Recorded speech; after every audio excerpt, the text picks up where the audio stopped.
The rickshaw driver pedals through streets that look like they were designed by someone who had never seen a city before but had heard fascinating stories about how they might work. Ancient buses belch smoke while golden pagodas rise between crumbling colonial buildings. And I'm beginning to realize that everything I thought I knew about Southeast Asia was completely wrong. This isn't Thailand with its tourist infrastructure or Vietnam with its coffee culture. This is Myanmar, a country that operates according to rules nobody bothered to write down, where $500 a month isn't just survival money, it's actually a comfortable lifestyle. But comfortable here means something entirely different than comfortable anywhere else on Earth. Comfortable means your electricity works most of the time. Your internet connection exists when the weather cooperates, and your neighbors will feed you if you look hungry, which happens more often than you'd expect because Myanmar food portions are designed for people who apparently hibernate through winter months. Welcome to the country that time forgot, geography hid, and the tourism industry somehow overlooked while busy promoting places with better marketing departments.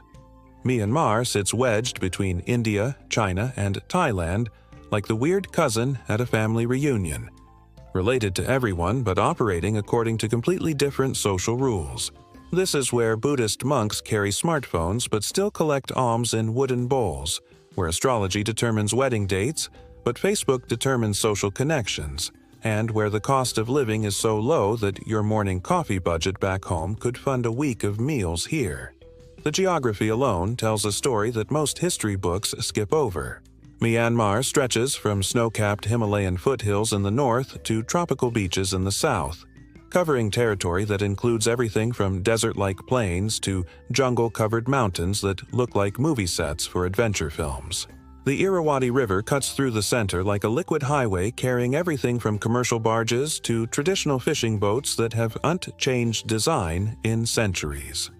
This geographic position made Myanmar the crossroads of Asian civilization for over 1,000 years.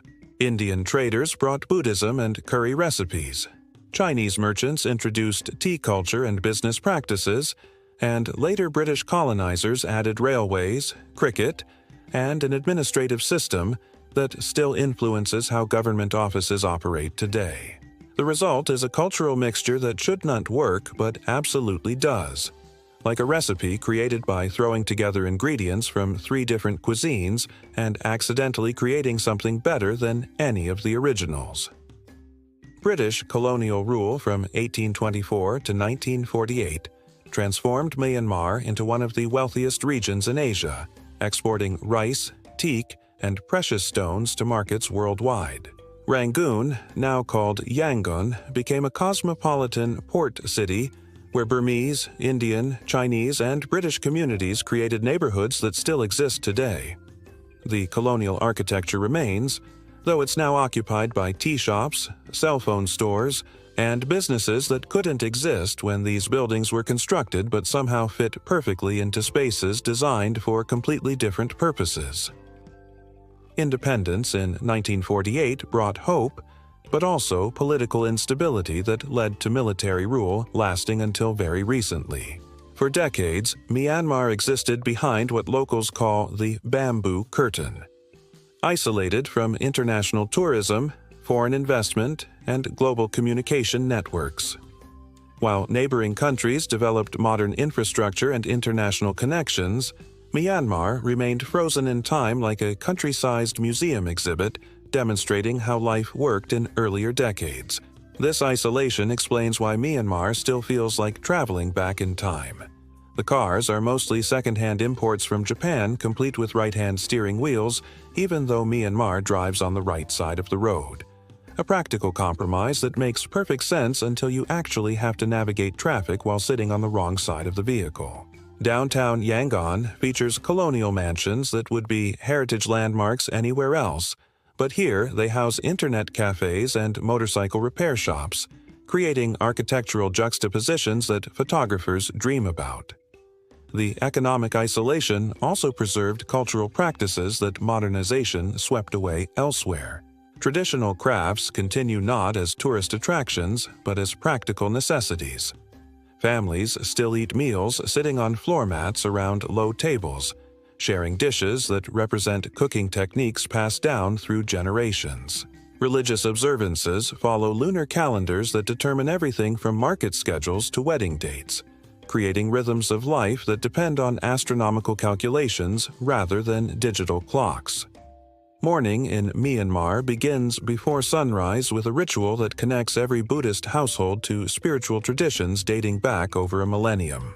Barefoot monks walk silently through neighborhoods carrying wooden bowls, collecting rice and curry donations from families who wake before dawn to prepare offerings. This is not tourism or performance art. It's daily spiritual practice that feeds monastic communities while allowing lay people to earn merit through generosity. The procession moves with meditative slowness through streets that gradually fill with vendors preparing breakfast stalls, parents walking children to school, and office workers beginning commutes on buses that appear to have been manufactured when their grandparents were young. The silence breaks gradually as the city awakens, but the pace remains deliberately unhurried, as if Myanmar operates according to clocks that run on Buddhist time rather than commercial urgency. Teashops open as the alms procession ends, transforming neighborhoods into social networks that function better than any digital platform. These cramped, humid spaces with plastic furniture become community centers where men gather to drink milk tea, sweet enough to induce sugar shock while discussing everything from football scores to local politics. The conversations flow in rapid Burmese punctuated by gestures that could qualify as interpretive dance, creating communication that transcends language barriers through pure expressiveness. Family breakfast happens around low wooden tables where everyone sits on floor mats sharing dishes that would stock a small restaurant. Rice forms the foundation, surrounded by curries, pickled vegetables, and soups that range from mild to call emergency services. Parents serve elders first, then children, and everyone eats with their hands from shared plates in a communal dining experience that makes Western individual portions seem antisocial. The conversation mixes Burmese, local dialects, and English phrases absorbed from television, creating linguistic fusion that reflects Myanmar's cultural complexity. Buddhist philosophy influences daily decisions in ways that Western visitors often miss entirely. Karma isn't just spiritual theory. It's practical guidance for business dealings, relationship choices, and financial planning. Merit-making through donations, volunteer work, and acts of kindness represents investment in future well-being that's considered more valuable than monetary savings accounts. This worldview creates social behavior patterns where community harmony takes precedence over individual achievement and patience is valued more than efficiency. Women in Myanmar navigate cultural expectations that combine traditional roles with modern opportunities in ways that create fascinating contradictions. They can own businesses, inherit property, and achieve political leadership. Myanmar has produced female Nobel laureates and prime ministers, but social expectations still emphasize family responsibilities and cultural preservation.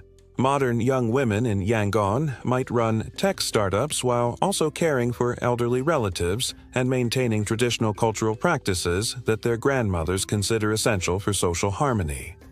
The food culture represents Myanmar's geographic position as a crossroads of Asian civilizations, creating cuisine that borrows techniques from India, China, and Thailand while developing completely unique flavor profiles.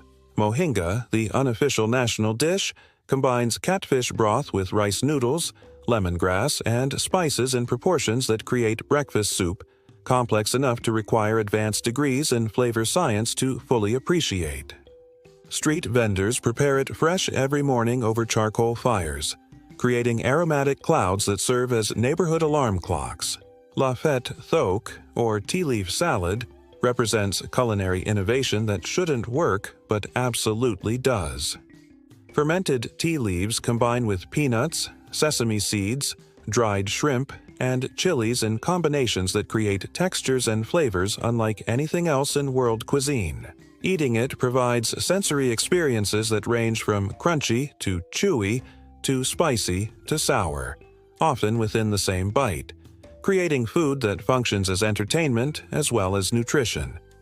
Tea shop culture extends far beyond beverage service into social infrastructure that connects communities through informal networks more effective than official communication systems. These establishments serve as employment agencies where job opportunities spread through word-of-mouth networks, news centers, where local information circulates faster than official media, and social clubs, where friendships form over shared tables and endless glasses of milk tea that could power small vehicles. The brewing process involves techniques that would make chemists jealous. Tea so strong, it approaches medication. Strength gets mixed with condensed milk in proportions that create beverages capable of inducing immediate consciousness in people who were previously considered medically dead. The serving ritual involves tiny glasses that require constant refills, creating social situations where leaving requires multiple rounds of polite negotiation, because abandoning unfinished tea represents cultural rudeness equivalent to insulting someone as ancestors. Street food vendors operate mobile restaurants that produce meals rivaling established kitchens using equipment that consists primarily of charcoal, determination, and culinary skills passed down through generations. Mont Lin Ma Yar resembles tiny pancakes but tastes like dessert decided to become breakfast and succeeded beyond all reasonable expectations. Samosa thoke takes the Indian samosa concept and transforms it into salad through processes that demonstrate Myanmar's ability to improve on already perfect foods. Shan noodles from northern Myanmar combine rice noodles with meat sauce and vegetables in proportions that create meals satisfying enough to power manual labor while remaining light enough for tropical climates. The preparation involves techniques that balance flavors, textures, and temperatures in ways that suggest advanced training in food science, though most vendors learned through family apprenticeships that began in childhood. Dating and relationships in Myanmar operate according to cultural rules that make Western casual dating seem like chaos management. Traditional courtship involves family supervision that would make security details look casual, with young people meeting at pagoda festivals through family connections, or increasingly through social media platforms that somehow make digital relationships feel more formal than face-to-face meetings in other cultures. Public displays of affection remain controversial enough to generate neighborhood gossip for months. Holding hands in public represents scandalous behavior that older generations discuss with the same intensity other cultures reserve for major crimes. Kissing in public could result in social consequences that affect entire extended families, creating relationship dynamics where emotional intimacy develops through conversations rather than physical expression. Marriage negotiations involve families investigating potential partners with thoroughness that would impress professional detectives. Parents research family histories going back several generations, examining everything from financial stability to character references from community members who knew the candidate's relatives. The process can take years and involves more paperwork than international business deals, but it creates marriages with community support networks that contribute to Myanmar's remarkably low divorce rates. Modern dating in Yangon slowly incorporates Western influences while maintaining traditional foundations that keep families involved in romantic relationships. Coffee shops and restaurants become acceptable venues for supervised meetings, though even urban couples progress through relationship stages with deliberate slowness that makes Western dating timelines look impulsive. The concept of living together before marriage remains controversial enough that rental agreements often specify relationship status requirements. Female expats discover that their independence simultaneously fascinates and intimidates local men raised with traditional gender role expectations. Professional success, financial autonomy, and social freedom that Western women consider normal represent lifestyle choices that require cultural adjustment periods for everyone involved in cross-cultural relationships. Male expats often find themselves accidentally violating social protocols they weren't aware existed, creating misunderstandings that require community mediation to resolve properly. Myanmar's festival calendar reads like an event planner's fantasy novel, with celebrations that transform entire regions into temporary party zones. Thingyan, the water festival marking Myanmar New Year, converts the normally reserved population into enthusiastic participants in the world's largest water fight. For 3 days in April, everyone abandons dignity and social hierarchies to drench strangers with water guns, garden hoses, and buckets while dancing to music that can probably be heard from neighboring countries. Thingyan represents more than recreational water combat. It's spiritual cleansing that washes away the previous year's accumulated sins through literal and symbolic purification. Government ministers get soaked alongside street vendors, Buddhist monks receive respectful sprinkling rather than full drenching, and social rules temporarily suspend to allow interactions that would be inappropriate during normal times. The festival creates national unity through shared wetness and temporary equality that transcends normal class distinctions. Pagoda festivals celebrate individual temples with events that combine religious observance with community celebrations, featuring food stalls, traditional performances, and social gatherings that can last for weeks. Families plan annual schedules around major festivals, saving money throughout the year to make donations, purchase new clothes, and participate in celebrations that strengthen community bonds while earning spiritual merit through generosity and participation. Religious observances follow lunar calendars that create scheduling challenges for anyone trying to plan business activities around Buddhist holidays. Full moon days carry special significance that affects everything from banking hours to transportation schedules, with families visiting pagodas to make offerings, meditate, and participate in ceremonies that can involve entire communities. The offerings range from simple flowers and candles to elaborate meals prepared specifically for sharing with monks and fellow devotees. Myanmar's relationship with astrology and fortune-telling makes Western horoscope reading look like casual entertainment. Major life decisions, marriage dates, business openings, naming children, even scheduling medical procedures, involve consultations with astrologers who calculate favorable timing based on planetary alignments, birth charts, and mathematical calculations that require advanced training to perform accurately. Wedding dates get chosen months or years in advance based on astrological compatibility between couples and cosmic conditions that favor long-term happiness. Spirit worship, known as Nat veneration, coexists with Buddhism in ways that create religious practices uniquely Myanmar. The 37 official Nats represent historical figures who died violent or unjust deaths and now serve as spiritual intermediaries who can provide protection, business success, and intervention in human affairs. Nat festivals combine religious devotion with celebrations that feature music, dancing, and dramatic performances that bring spiritual stories to life through community participation. Living comfortably on $500 monthly in Myanmar requires understanding local economic systems that operate according to principles different from Western financial planning. Housing costs vary dramatically between urban Yangon and smaller cities, with decent apartments ranging from $50 monthly in provincial towns to $200 in prime Yangon locations.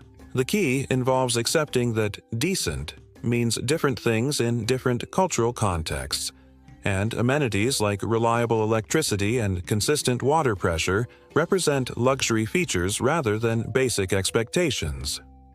Food represents the biggest potential savings for budget-conscious residents willing to eat like locals rather than seeking familiar Western alternatives.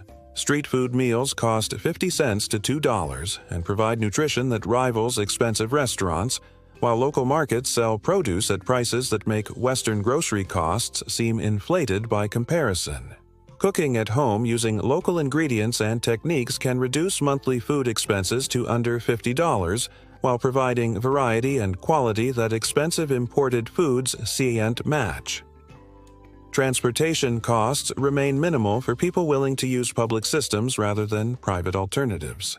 City buses charge around 20 cents per ride, though the vehicles themselves appear to have been manufactured during earlier geological periods and maintained using optimism rather than regular mechanical service. Shared taxis follow routes that make sense to drivers who learn the system through apprenticeships, but passengers need local knowledge or considerable patience to navigate successfully. Motorcycle taxis fill transportation gaps by providing point-to-point service that combines convenience with extreme sports thrills. Drivers negotiate prices based on distance, passenger weight, time of day, and apparently their assessment of your bargaining abilities and survival instincts. The rides involve traffic navigation that follows rules known only to participants in the daily urban automotive dance that somehow results in fewer accidents than logic would suggest possible. Utility costs present budgeting challenges because infrastructure operates according to schedules that treat consistency as optional rather than essential. Electricity works most of the time, but planned outages affect different neighborhoods on rotating schedules that everyone learns to accommodate through generators, battery packs, and lifestyle adjustments that would challenge people accustomed to reliable power grids. Internet service costs $20 to $30 monthly for connections that function when weather conditions cooperate and technical difficulties do not intervene. Healthcare expenses remain reasonable for people willing to use local medical systems rather than seeking Western standard facilities that may not exist outside major cities. Private doctor visits cost $10 to $20. Prescription medications are significantly cheaper than Western prices, and dental work is affordable enough that some visitors plan dental tourism around Myanmar trips. However, serious medical conditions may require evacuation to neighboring countries with more advanced facilities, making medical insurance essential for long-term residents. Myanmar's transportation infrastructure combines colonial-era foundations with contemporary improvisation in ways that create travel experiences unlike anywhere else in Southeast Asia. The railway system, constructed by British engineers using techniques that prioritized scenic routes over speed, offers connections between major cities that take twice as long as necessary, but provide landscape viewing opportunities that justify the additional travel time for passengers with flexible schedules and strong tolerance for mechanical uncertainty. Train cars rock gently side to side while traversing bridges that span valleys and rivers, creating motion that resembles boat travel more than land transportation.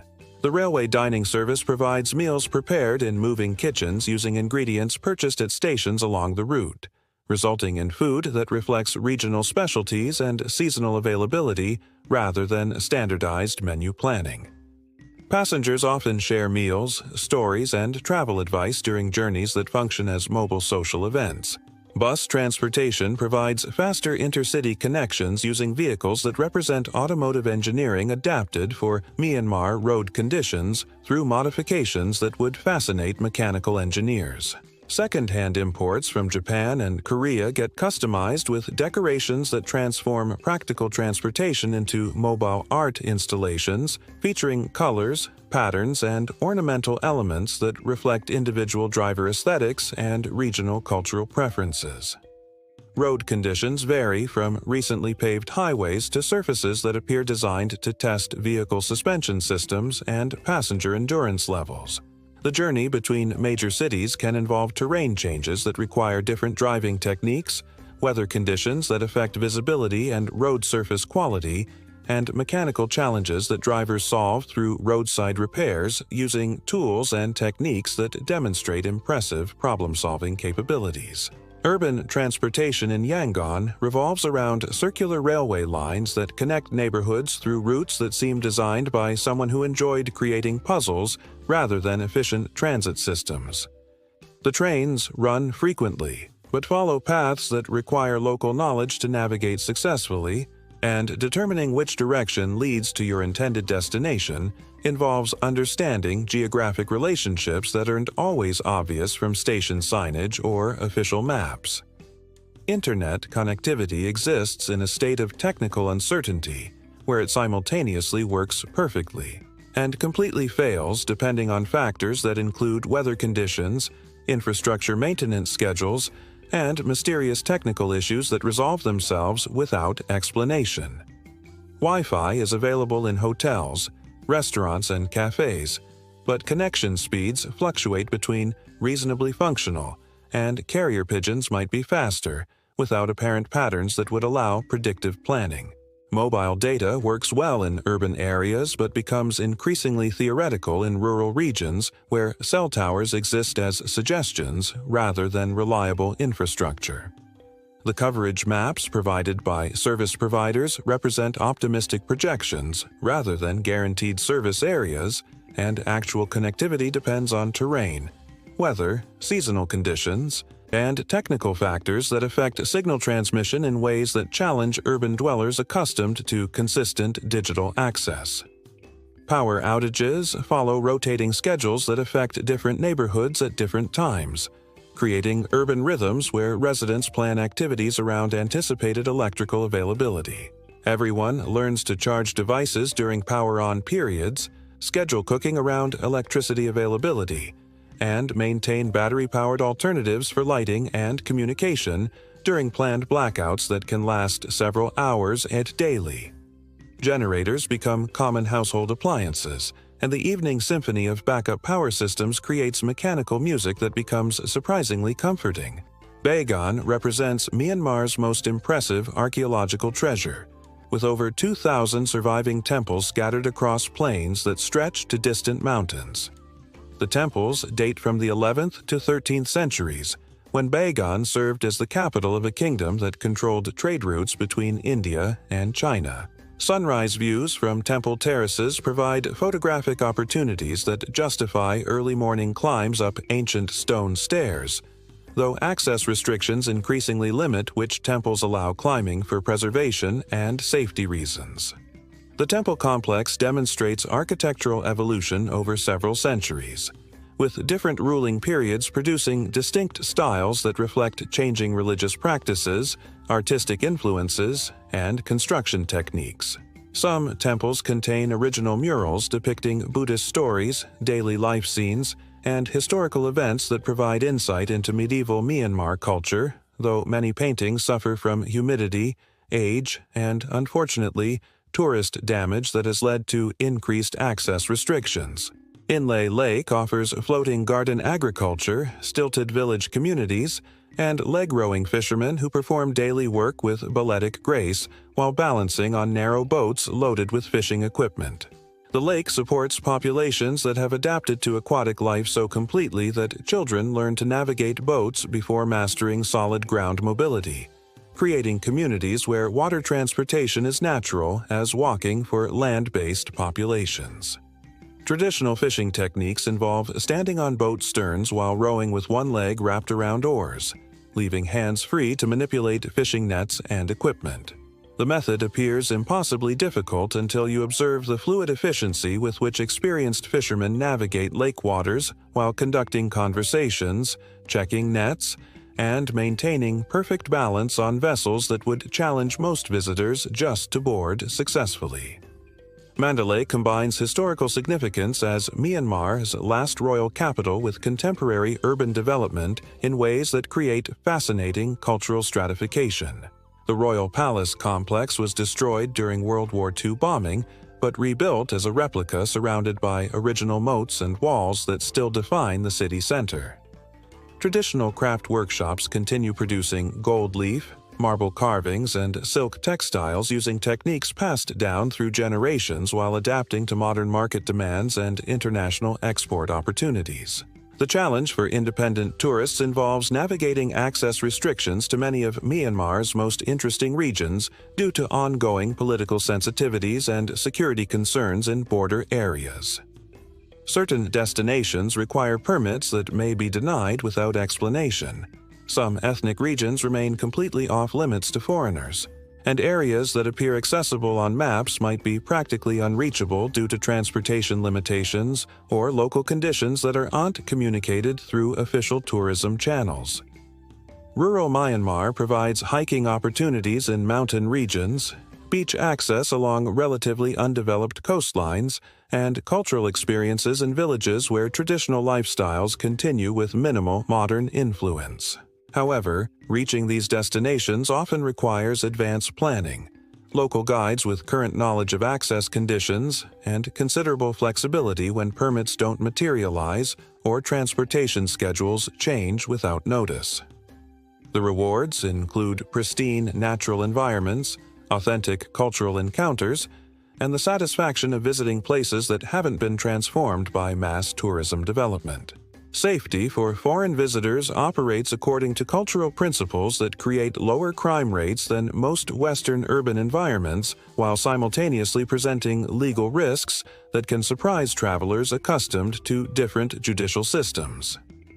Violent crime against tourists is extremely rare because Myanmar culture emphasizes conflict avoidance and because harming foreigners attracts police attention that most criminals prefer to avoid. Women can walk alone after dark in most areas without safety concerns common in neighboring countries. However, legal violations can result in consequences that foreign citizenship doesn't necessarily mitigate.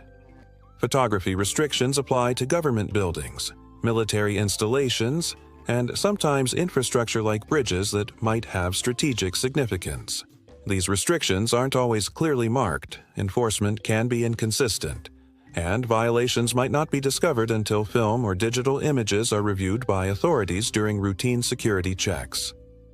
Political discussions require careful navigation because criticism of government policies or military actions can result in legal problems that diplomatic intervention might not resolve quickly. Most locals avoid political topics with foreigners not from unfriendliness, but from practical caution about potential consequences that could affect their families and employment. Understanding these social boundaries requires cultural sensitivity that goes beyond tourist guidebook advice. Healthcare challenges include limited medical facilities outside major urban centers and the need for medical evacuation insurance for conditions requiring advanced treatment. Public hospitals are overcrowded and under-resourced, but provide basic care at minimal cost, while private clinics offer better service quality but require cash payments and may lack sophisticated diagnostic equipment.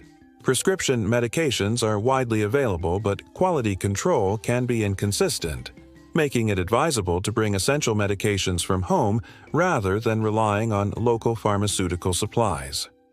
Education reflects both Myanmar's intellectual potential and the challenges created by decades of political instability and economic isolation. Literacy rates are high, and Myanmar people demonstrate impressive multilingual abilities, often speaking Burmese, English, and regional dialects with competencies that would challenge university language programs. However, educational opportunities remain limited by economic constraints and political restrictions that have historically limited access to international academic programs and professional development opportunities. The result is a population with strong foundational education but limited opportunities for advanced training, creating brain drain as talented individuals seek higher education and career opportunities in neighboring countries or Western nations. This migration represents lost human capital for Myanmar, while contributing to expatriate communities that maintain cultural connections and often provide financial support for families remaining in Myanmar. Visa applications for Myanmar combine bureaucratic complexity with policy changes that can affect application requirements without advance notice. Tourist visas are available through online systems or embassy applications, but the process requires documentation that seems designed to test applicant determination rather than simply verify identity and travel intentions.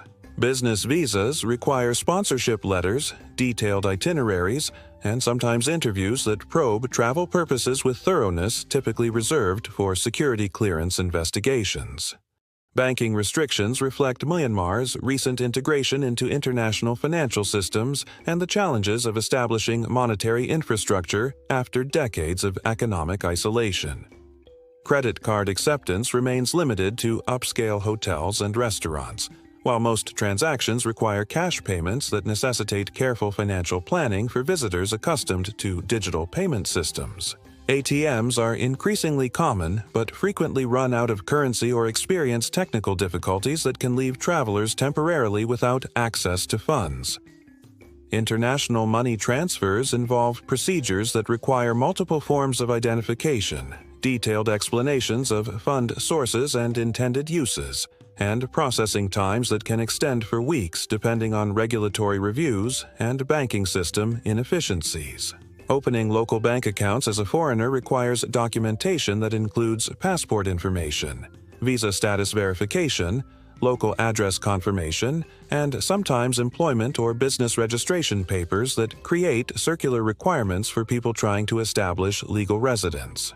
Property ownership restrictions limit foreign investment in real estate through regulations that change periodically and are enforced inconsistently across different regions. The rules governing what foreigners can own, how properties can be purchased, and what rights foreign owners actually possess create legal uncertainties that affect long-term planning for people considering permanent relocation to Myanmar. As I finally reach my destination after this incredible journey through Myanmar's complexities, contradictions, and unexpected delights, that taxi driver's words keep echoing in my mind. This country different, very different. He wasn't kidding. Myanmar isn't just different from other Southeast Asian destinations. It's different from anywhere else on Earth in ways that challenge every assumption about how countries, economies, and societies are supposed to function in the modern world. Living on $500 a month here isn't just financially possible. It's actually comfortable once you adjust your definitions of comfort to include things like character-building power outages, adventure sport transportation, and social interactions that don't require internet connectivity to feel meaningful. This is a country where your biggest budgeting challenge might be deciding whether to spend your entertainment money on festival donations or extra servings of street food that costs less than coffee back home. The real cost of Myanmar's affordable lifestyle isn't measured in dollars but in adaptability. You pay with assumptions about efficiency, expectations about convenience, and the illusion that money can solve all problems quickly. In return, you receive education about patience, creativity, and the surprising effectiveness of communities that function on mutual support rather than individual accumulation. Myanmar changes people not through mystical transformation, but through practical lessons about what actually matters when modern conveniences become unreliable luxuries. You learn that conversations improve when internet connections fail, that meals taste better when they're shared from communal plates, and that problems become manageable when you have neighbors who consider your success part of their own community responsibility. The Buddhist influence creates social dynamics where individual achievement serves community benefit, where patience is valued over speed, and where harmony takes precedence over efficiency. These are not abstract philosophical concepts. They're practical approaches to daily life that create solutions Western individualism often overlooks. When your internet fails, neighbors share their connections. When transportation breaks down, strangers offer rides. When you look confused, people spend their own time providing directions even when language barriers make communication challenging. But Myanmar's charm comes with genuine challenges that romantic travel writing often glosses over. The infrastructure limitations aren't quaint inconveniences. They're daily realities that affect everything from medical care to business operations. The political restrictions aren't minor bureaucratic annoyances. They're serious limitations that can affect travel plans, communication options, and legal rights in ways that foreign citizenship doesn't necessarily protect against. The economic opportunities that make $500 living possible exist partly because local wages remain low enough that international income provides significant purchasing power advantages. This economic disparity creates ethical considerations about expatriate lifestyle impacts on local housing costs, service prices, and community dynamics that deserve thoughtful consideration rather than simple celebration of personal financial benefits. Yet, Myanmar offers experiences that can't be purchased at any price elsewhere. Where else can you participate in thousand-year-old religious rituals while simultaneously learning to navigate societies that blend ancient wisdom with contemporary challenges? Where else do daily inconveniences become opportunities for creative problem-solving that actually improves your capability to handle uncertainty and change? The country teaches lessons about resilience that business schools try to replicate in leadership training programs. Myanmar people have maintained dignity, humor, and community solidarity through decades of political instability, economic isolation, and infrastructure challenges that would devastate less adaptable populations. Their approaches to handling uncertainty, maintaining relationships under stress, and finding joy in simple pleasures represent practical wisdom that applies far beyond Myanmar's borders. So, the ultimate question is not whether you can live in Myanmar on $500 a month. The question is whether you can handle Myanmar's version of living. Because once you've learned to find satisfaction in meals that cost less than coffee elsewhere, once you've discovered that community support functions better than technological solutions, and once you've experienced the particular joy of accomplishing things through creativity rather than credit cards returning to your previous lifestyle, becomes its own adjustment challenge. Myanmar offers affordable living, but more importantly, it offers alternative approaches to what living actually means. For those willing to trade convenience for authenticity, efficiency for adventure, and predictability for growth, it's an education that's worth far more than the $500 required to begin the experience. The question isn't whether Myanmar is right for everyone. The question is whether you're ready for what Myanmar has to teach.